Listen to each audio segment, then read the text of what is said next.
This is a real bonus here in the hotel, I have to say. This fish tank, quite a surprise, not least because there are two active cats living in the place. But yeah, we have a shy, not so shy character here, and equally we have a not at all shy character down here.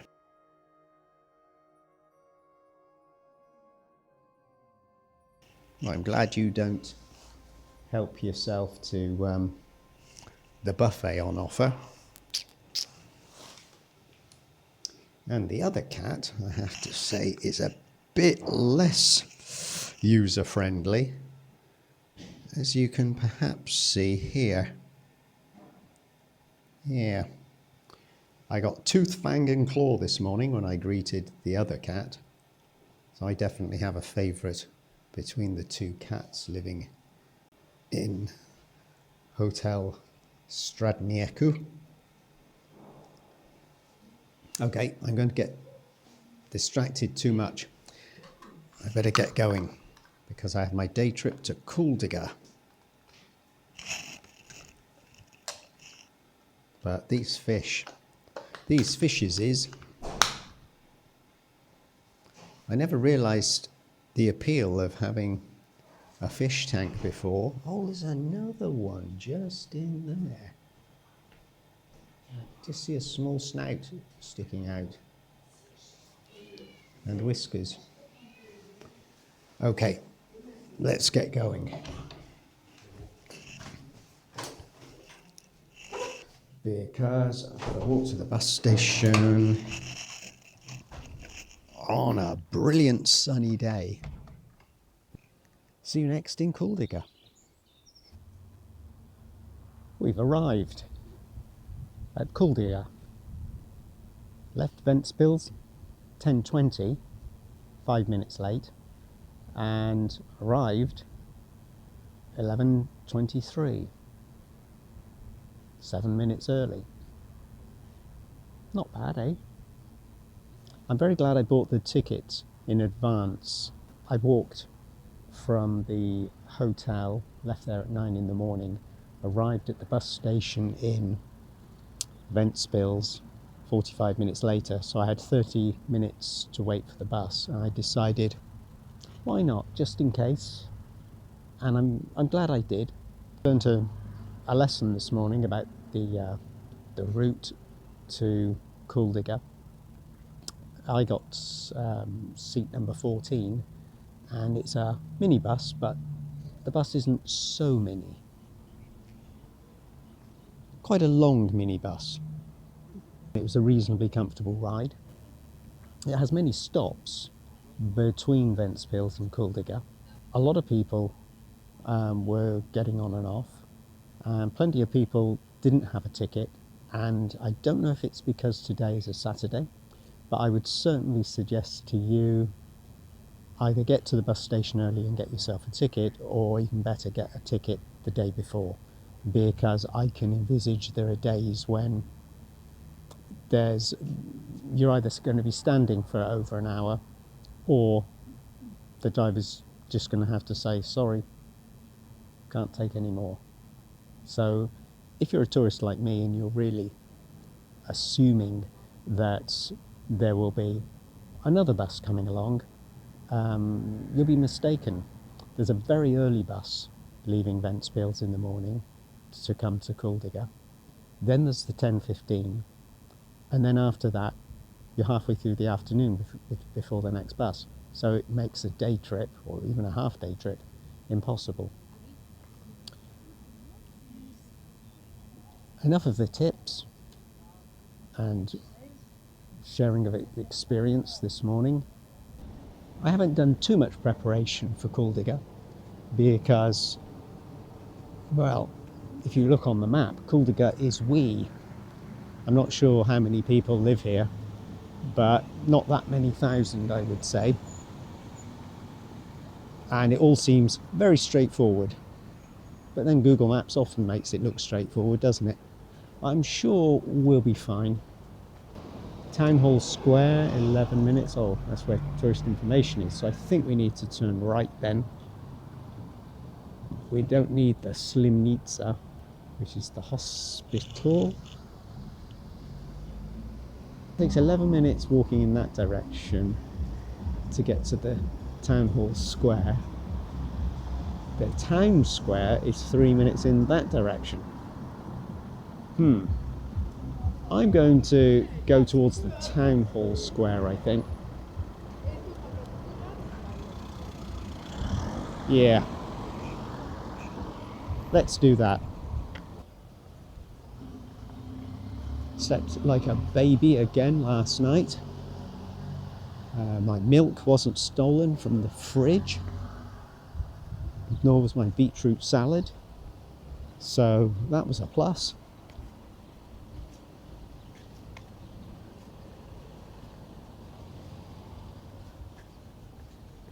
Did pick up a painful scratch this morning from the cat, from the nasty cat, not the cute cat. Yeah, hopefully I'm not going to develop cat scratch fever. Okay, so maybe this is the town square, which is a big car park. Over there is a signpost with loads of things like the post office, the Needle Tower, Town Hall Square, the old brick bridge, Kuldiga's District Museum, and the Waterfall. All in this direction, so yeah, all's good. I wonder if we'll have some kind of chip in our brains in the future. Artificial intelligence, a sort of backup brain. Something which tells you, hey, look, either you know you're being daft, or don't you know you're being daft? Just to override some of the silly decisions that we make. Like when this man decided it might be interesting to get half set in a block of concrete. I wonder what will happen. No, go on, fix me up. I'm prepared to take part in the experiment. His artificial intelligence backup chip brain should have said to him, look, you're going to get stuck in concrete. Haven't you thought this through? And judging by that glove and boot, I would say, yeah, and the hairstyle, he's a bit of a cavalier, isn't he? I'm thinking 17th century. Yeah. Teleports is the name of that artwork. A man teleporting through time, presumably.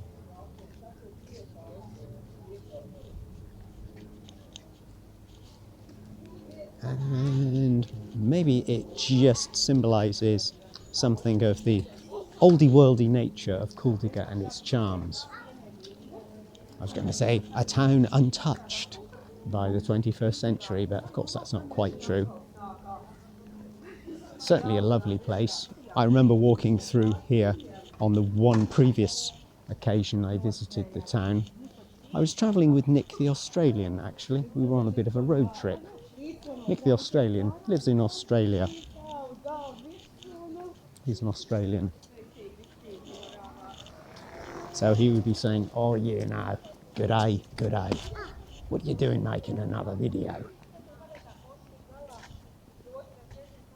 But Nick and I both found the place charming. Me, even more than he did, I think, because I remember commenting to him all those years ago, you know what? I think I can feel the actual atmosphere that I read about, where people had said, yeah, there's a certain intangible atmosphere among the old flat wooden board houses, quaint streets. Other people had felt this atmosphere, and clearly the town had become very popular for filmmakers. I think even then, and we're talking maybe 10 years ago, 11 years ago, I think I read there'd been about a dozen productions, presumably mostly, if not all, Latvian productions, using Kuldiga as the backdrop for their movies and some television shows, I'm sure. It just has a particular atmosphere. You really must come. I don't always try and push places on people, but in particular if you're a couple, I would say, because it's got a definite romantic feel to the place. Open air stage and park. And why I'm just stepping in here is because we got some groovy wood sculpture.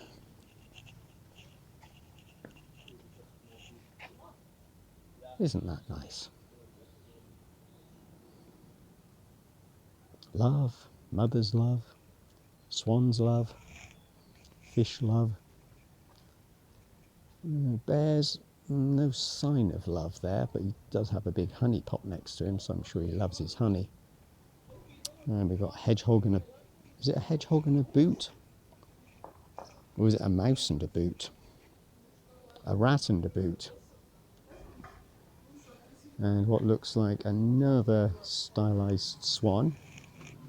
And is that the cavalier who tried to teleport, but the fool just got stuck in a block of concrete? Yes, I think he does look familiar, doesn't he?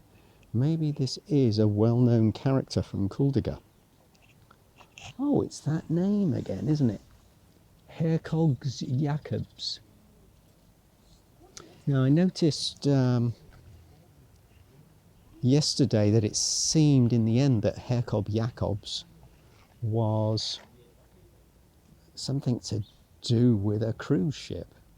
You know, a cruise boat, but let's see if we see more of Hercog Jacobs as we walk around Kuldiga. There's an apple tree, wooden bench. Oh, I do love wooden sculpture. I feel like I'm in Lithuania.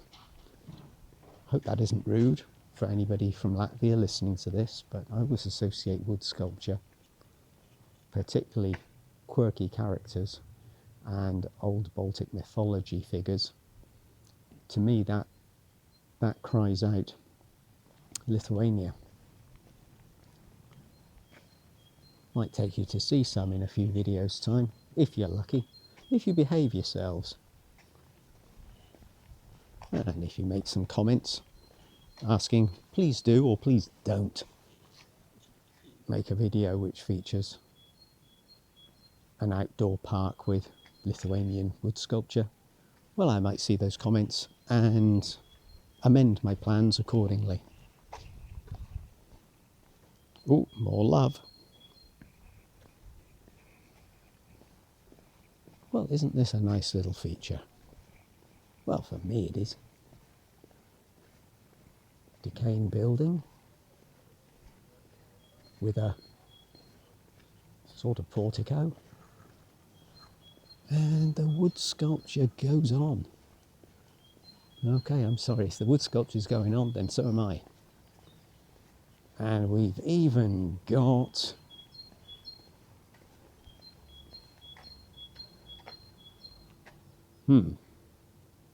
that's Simpson with a Kuldiga t-shirt on.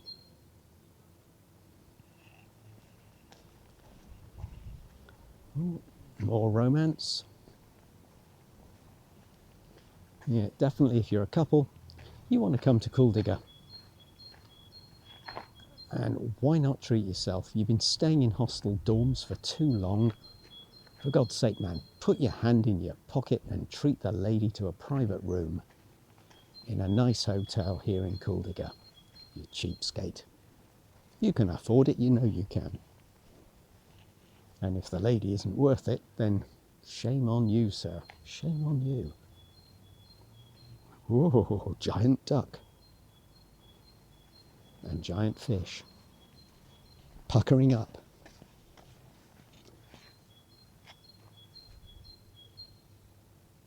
There we are. Nice treats. Nice little villa over there. And then, ay caramba. Look at the bricks on that. Or should I say, look at the onion domes on that. Let's not lower the tone. Heavily weathered. Huge amount of repointing. Of course, so yeah, this lovely looking Orthodox church has been up a while, hasn't it? Clearly.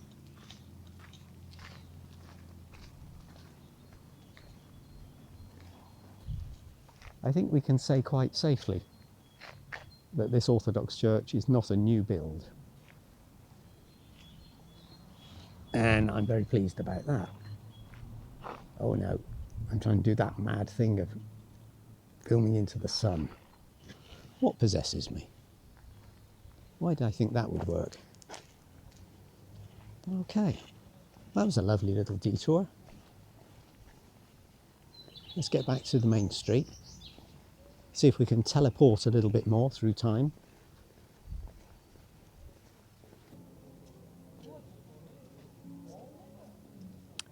The home of fine ciders and wine.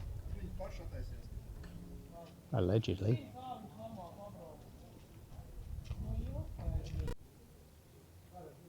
And conveniently, here is that map I thought we'd come across in the end. I'm thinking this must be called Lea Pius Ayala. And where is the bus station marked? Here. So here's the bus station. We've come up here, and oh, maybe this isn't Lea Pius Ayala. Instead, it's Mukenieku Ayala. Butchering another language as I speak. Travel the world and destroy other countries' culture. Don't mean to, just pretty hopeless when it comes to languages and pronouncing new ones. So we're heading over in this direction towards the Venta River. Yep, we were there yesterday in Ventspils, but today we're inland and the river's here, and the waterfalls, the famous bridge, and I'm curious if there's much of anything left of the old fortress castle, which in its day was pretty big and impressive from a drawing I've seen. Just tucked away behind a wooden fence and some growing vines is this charming old cottage. Some beautiful painting on the outside of the crumbling facade. Cute. Now I'm not sure whether the fungi is deliberately phallic or it just turned out that way. What do you think? We've got a nice mustard and black coloured house tucked away just off the main street. And a curious looking building here right on the main street. Looks as though it's much changed from the original and an extension. Maybe the whole thing is all 20th century, but you look up there and think, no, I think it's a bit older than that. It's just been heavily altered to make it viable as a restaurant and souvenir complex by the seams of things. Just coming to the end of the street now. So we've got the town hall over there, which makes that there Town Hall Square, I suppose. Tourist information is over there as well. And I think presumably the place that me and Nick the Australian stayed at, which was a hostel, is somewhere around here as well. I think it was on a sort of a house on a raised platform arrangement. But, you know, it was a while ago. Whether I recognise it when I see it, I'm not sure. I did look online to see if it was operating still as a hostel. It had just been renovated when we stayed there. Renovation was almost complete, and we got this twin bed private room for a really good price at the time. I think we paid something like €12 each, so at that price, who's quibbling, eh? When you're travelling with somebody, you can have that extra bit of security and privacy with a private room, whether it's a lady or a friend or you're in a small group.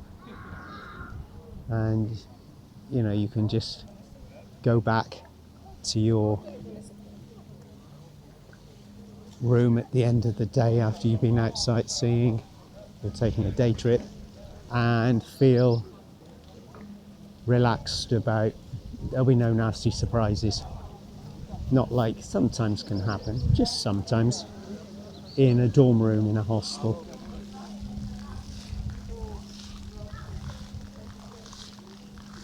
It's the town hall, and not particularly interesting fountain, but look at that nice building behind the fountain, a church. What's around the corner? There's a couple of police cars actually. I wonder if they ever have anything to investigate in Kuldiga.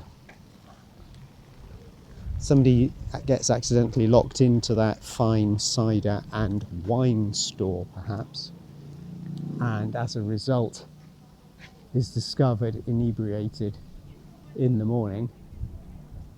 Maybe that's what could potentially happen on a weekend. Is it worth going down there, I wonder? Well, you know what we say, you won't know unless you go. Don't think it is, but let's just double check. We've got plenty of time. But I do want to make sure I am on that bus at the end of the afternoon, because as I mentioned earlier, the buses between Kuldiga and Ventspils aren't that frequent. You might suppose that they would be perhaps one every hour or two, but far from it. And it's not just because it's a Saturday either. Clearly, even when there's tourists to consider, those folk will be coming by and large on coaches and as part of groups or in their own vehicles. A little bit off the beaten track backpackers like me. Fairly rare species, I imagine. I certainly didn't see or hear any the last time I was here when I was with Nick, and there was nobody on the bus who stuck out like a sore thumb apart from me. And walking through the town, I'm not seeing anybody who looks suspiciously as though they spent last night in a dorm room.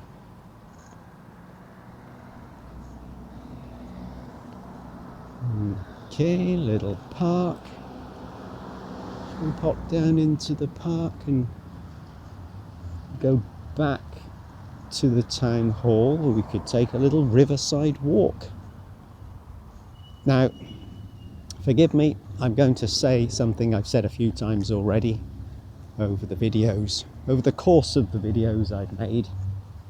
But yes, and I only read this last night.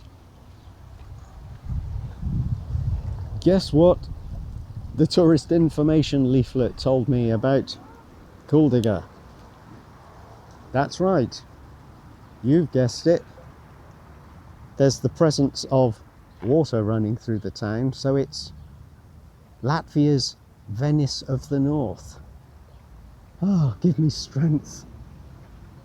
Enough already.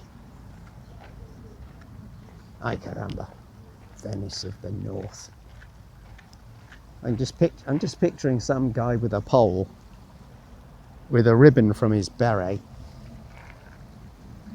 trying to get a gondola under that bridge and over this incredibly rocky and shallow trickle of a stream. Venice of the North. Should be a law against towns trying to call themselves that, I think.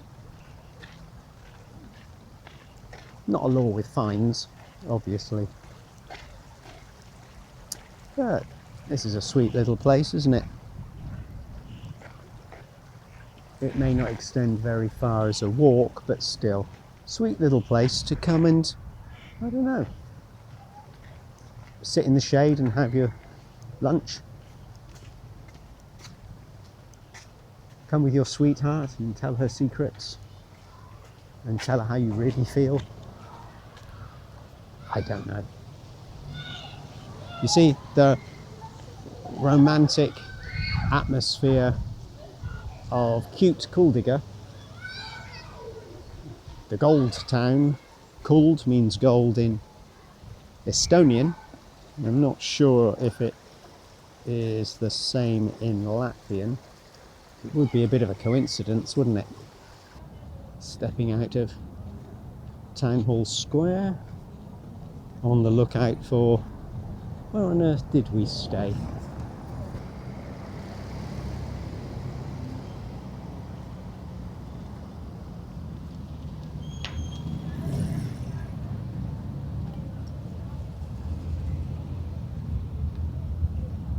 Oh, there's a museum. So, if there's the museum, maybe the hostel building is down there. Don't know. Let's check what's coming around the corner before we cross.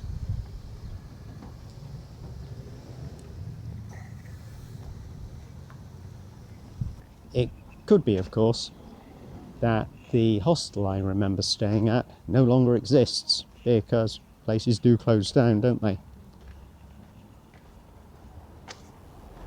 And here it would be a hostel, I think, which really would be for potentially, apart from local student groups, a rise in foreign backpacking type tourist cyclists, people who'd be coming through the town to spend a bit of money, rather than being set up and maintained for Latvian workers.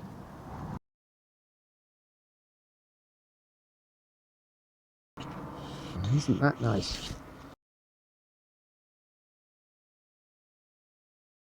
More nice buildings, and I think, therefore I am going this way.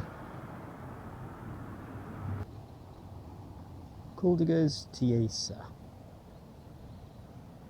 Don't know what that means, but it overlooks a small bridge and slow moving murky river over a very shallow riverbed.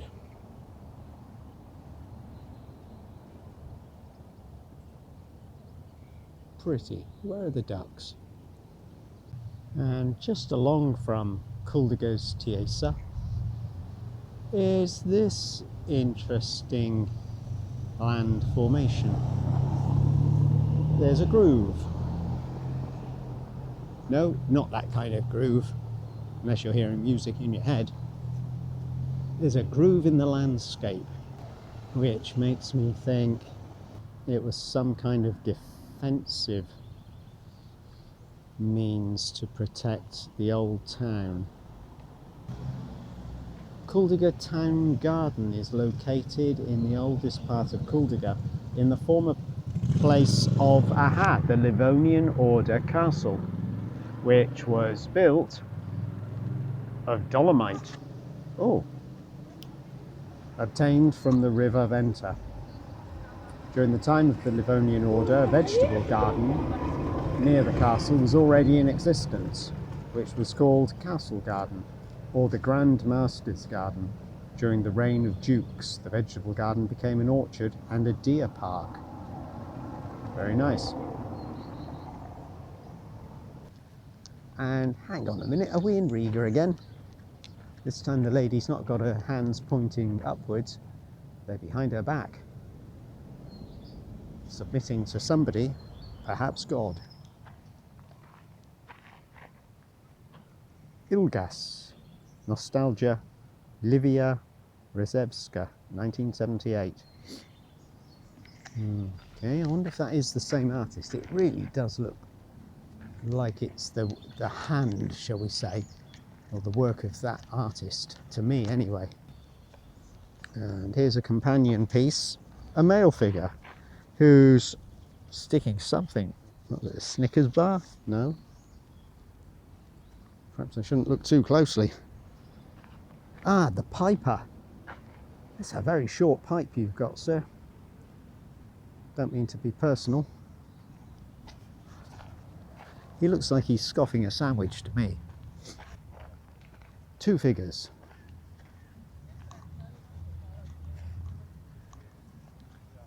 The love garden. Her hands on top of his, telling him hands off. Not today, Joseph, says Josephine. And a mound, a teasing mound over there. Something to do with the old castle, no doubt, as well. Here we are, 6 characters. They look like babushkas, don't they? Old ladies. But their mouths are closed, they are not singing. Again, the same artist, Livia Rezevska. Suitu Sivas. Suitu folk singers. I wonder whether Suitu is the Latvian name for Setu people. If you happen to know that, pop the answer down in the comments below, will you? Because I have so many questions in my head during the course of walking around on a day like today, that by the time I get back to the ranch, I've forgotten half the Google inquiries I was going to make. I've got to go down here to do a bit more exploring as well. So down here is this part as well. Convenient toilet if it's open. Not for dogs though. Dogs have to go at home, I guess. No bicycles. Try and tell a bicyclist that. Who's going to stop them, eh? No smoking. Would be nice, but again, who's around to enforce the laws? Maybe these figures. It seems set in stone, come to life, and double as undercover law enforcement agents. The Bard Tots. That's the English translation of this figure. The Bard Tots. Does it mean the bard, the minstrel, the teller of tales and legends, the singer of songs? Tots. Tot in German, dead. Same artist again. Folk musician. Tautas Musikants. Ich bin ein Musikanter. Again, in German, similar word. Okay, I better go this way to avoid the herd. And also to see some more of Livia's work. I wonder if Livia's still around. Still knocking around Kuldiga. Knocking shapes out of stone. You wondered what I was going to say then, didn't you? Mater a Berniem, mother and children. I think that's my favourite piece by Livia so far. Thinker. Not the thinker we usually see. This one, a naked lady thinking about, well, I suspect that only another lady would know what that lady was thinking about, potentially. I think it's, I was going to say parents, but are they all children? I think they are, aren't they? A group of children with the baby supported up at the top. It looks like that lady's relented. She is not staying his hand anymore. Immediately behind me, another information plaque shows the layout. And I don't know about you, but I can never make head nor tail of these things. Does that sound pathetic? I don't know. Probably. But I really struggle to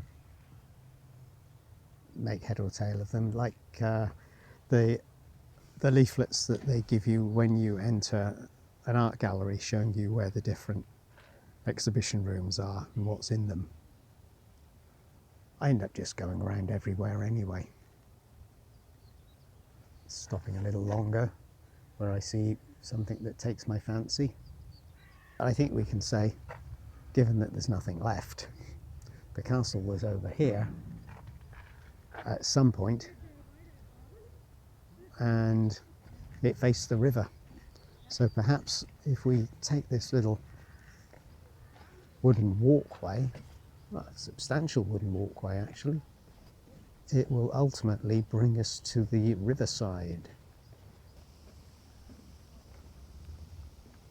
I think as we walk through the park, I'll tell you an amusing story. It amused me at the time anyway, and it still tickles me. I was in a hostel. I won't give too many details away, but I think it was the same trip. It must have been, I think, the same road trip. Yes, it was. Yeah, it was exactly the same road trip as the one I've been referring to from 2012, when Nick the Australian and I came up through the Baltics. And when we got to, okay, I'll give a little bit of information away, Tallinn, we were staying in a hostel, not the one where I've been staying recently, but another one. We were in a 6-bed dorm, and in the same room as us were a German couple. Very, very pleasant people, obviously. So back to the story. The female of the couple shared with us at some point during the day about how she falls victim to mosquitoes quite cruelly. She has a very bad reaction to them and they love her, and there's this theory, which may or may not be true, that mosquitoes particularly will go for female human flesh as opposed to male human flesh. Come the night time, what I noticed was in the twilight, when we'd all retired to our dorm beds, separate dorm beds. Hello there. You going to say hello? Why not? Oh, I'll stop and get... Oh, you bit me. What's wrong with you Latvian cats biting me? Again, luckily he didn't draw blood. But, yeah. I think this is why, another reason why I prefer dogs. Now, back to the story. It was twilight. We'd all gone to sleep, or had we? And I noticed a figure stirring, getting up from their bed and going to the foot of the bed where her partner was. He was in a separate dorm bed, of course, both bottom bunks, and she just turned back the end of the duvet, covering his feet, exposing his feet to the mosquitoes. I thought, I bet he gets bitten then. This is her way of protecting herself. When her boyfriend falls asleep, she lets him have his feet exposed in order to stop herself getting ravaged by the bloodsuckers. It was an amusing story for me anyway. You had to be there, I guess, in the twilight, in the 6-bed dorm. Not in the twilight zone.